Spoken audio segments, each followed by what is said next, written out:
বিশ্বের খবর যখন বদলে যাচ্ছে প্রতিক্ষণে, আমরা আসছি সত্যের পথে, নির্ভীক কণ্ঠে।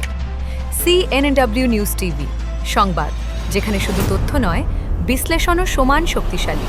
বাংলাদেশের রাজনীতিতে নেমে এসেছে গভীর শোক।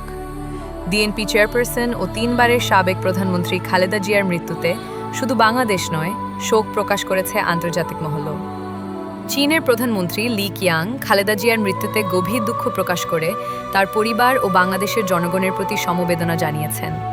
ঢাকায় অবস্থিত চীনা দূতাবাসও আলাদা করে শোকবার্তা দিয়েছে।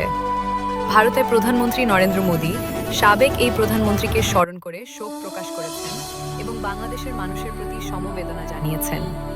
পাকিস্তানের প্রধানমন্ত্রী শাহবাজ শরীফ এবং দেশটির পররাষ্ট্রমন্ত্রী ইশাক দারও খালেদা জিয়ার মৃত্যুতে গভীর শোক প্রকাশ করেছেন। এদিকে বাংলাদেশের সাবেক প্রধানমন্ত্রী খালেদা জিয়ার মৃত্যুতে গভীর শোক প্রকাশ করেছে যুক্তরাষ্ট্র। আজ মঙ্গলবার সকাল 10:35 ঢাকার মার্কিন দূতাবাসের ভেরিফাইড ফেসবুক পেজে দেওয়া এক পোস্টে এই শোকবার্তার কথা জানানো হয়। একজন প্রবীণ রাষ্ট্রনায়ককে হারিয়ে শোকস্তব্ধ বাংলাদেশ, একই সঙ্গে বিশ্ব রাজনীতিও।